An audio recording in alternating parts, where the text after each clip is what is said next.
జై శ్రీమన్నారాయణ. గర్భస్థ జీవుడు చేసే పరమాత్మ స్తుతి. ప్రపంచానికి ఆధారమైన వాడు, లక్ష్మీదేవికి భర్త, సకల జీవుల పాపాలని నశింపచేసేవాడు, శరణు వేడుకుంటున్న వారి మీద దయ చూపించేవాడు అయిన శ్రీహరిని శరణు వేడుకుంటున్నాను. ఈ శరీరం మీద, భార్యాపుత్రుల మీద మాయామోహంతో, అజ్ఞానంతో ఇది నాది, ఇది నేనే అనే అభిమానాన్ని, అహంకారాన్ని పొందాను. ప్రభు, నా కుటుంబ పోషణ కోసం ఎన్నో పాపకార్యాల్ని ఆచరించి నా భార్య బిడ్డల్ని సుఖపెట్టాను, ఎంతో సంపాదించాను. అయితే నేను చేసిన పాపాన్ని నేనే అనుభవిస్తున్నాను. కానీ నా భార్య బిడ్డలు నా పాపంలో భాగం పంచుకోవడం లేదు. స్వామి, ఈ గర్భావాస నరకాన్ని భరించలేకపోతున్నాను. దయచేసి నన్ను దీని నుండి బయటపడవెయ్యి. నీ పాద కమలాలనే నిత్యం ధ్యానం చేసుకుంటూ ఉంటాను. తిరిగి పుట్టాక ముక్తిని పొందే ఉపాయాన్ని ఆలోచిస్తాను. ప్రభు, మలమూత్రాలతో నిండిపోయిన గర్భంలో చేరి ఆకలితో ఉన్నాను. ఈ గర్భం నుండి బయటపడాలని కోరుకుంటున్నాను. ఎప్పుడు బయటకి వస్తానో నాకు తెలియడం లేదు.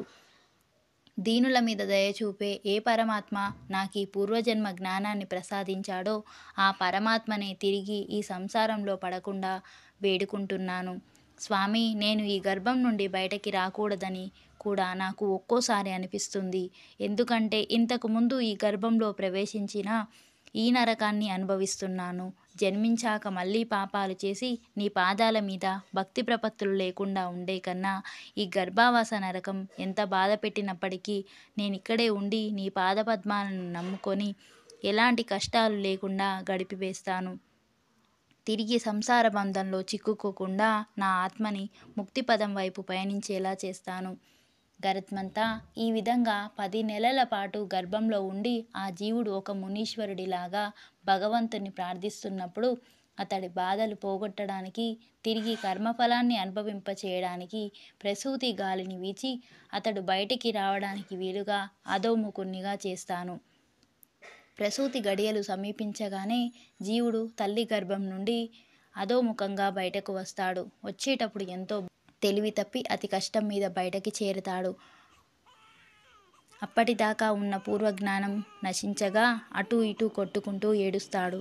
గరుత్మంతా, గర్భంలో ఉన్నప్పుడు, అనారోగ్యం కలిగినప్పుడు, శ్మశానంలో ఉన్నప్పుడు, పురాణ కథనాలు విన్నప్పుడు కలిగిన వైరాగ్యం గనుక మానవులకి స్థిరంగా ఉంటే వారికి సంసార బంధాలలో చిక్కుకునే దుర్గతి కలగదు.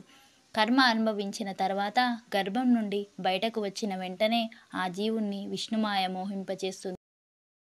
విష్ణుమాయతో ఆవరించబడ్డ జీవి భూమి మీదకు రాగానే ఏ విధమైన జ్ఞానం లేకుండా అలా నిశ్చలంగా ఉంటాడు.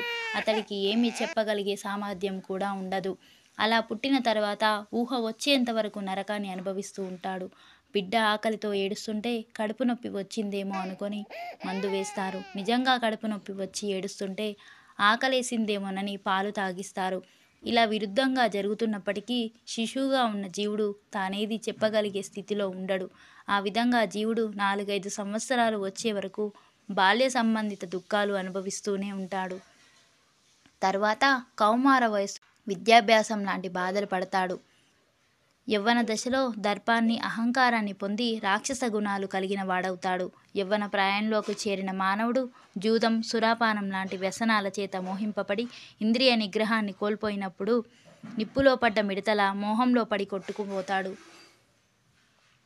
గరుత్మంతా, లోకంలో లేడి, ఏనుగు, పక్షి, తుమ్మెద, చేప అనే ఈ 5 జంతువులు ఒక్కొక్కటి ఒక్కో విషయం మీద తీవ్రమైన కోరిక ఉండడంతో చెడిపోతున్నాయి.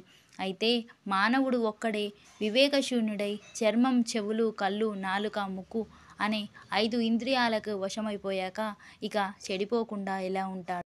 ఇలా అత్యంత దుర్లభమైన మానవ జన్మని పొంది కూడా ఎలాంటి సత్కర్మలు ఆచరించకుండా విషయ వ్యామోహంలో చిక్కి తన జీవితాన్ని నశింపచేసుకునే మూర్ఖుడి కన్నా పాపాత్ముడు మరొకడు ఉండడు. గరుత్మంతా, ఈ 44 లక్షల జీవరాశుల్లో మానవ జన్మ మరీ దుర్లభం కనుక ఈ మానవ జన్మని అందరూ సార్థకం చేసుకోవాలి. ధార్మిక కార్యక్రమాలు చేసి జీవితాన్ని తరింపచేసుకోవాలి. అలా చేయక విషయాల మీద మమకారాన్ని పెంచుకొని సంచరిస్తే తన చేతిలో ఉన్న అమృత కలశాన్ని జారవిడుచుకున్న వారే అవుతారు.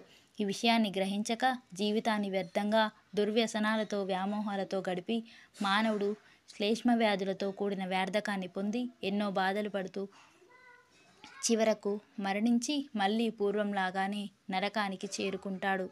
గరుత్మంతా ఈ విధంగా పాపాత్ములు కర్మ అనే పాశంలో చుట్టబడి నా విష్ణుమాయలో చిక్కుకొని జన్మ తరింపచేసుకునే మార్గం తెలుసుకోలేక వైరాగ్య భావం కలగక సంచరిస్తూ ఉంటారు.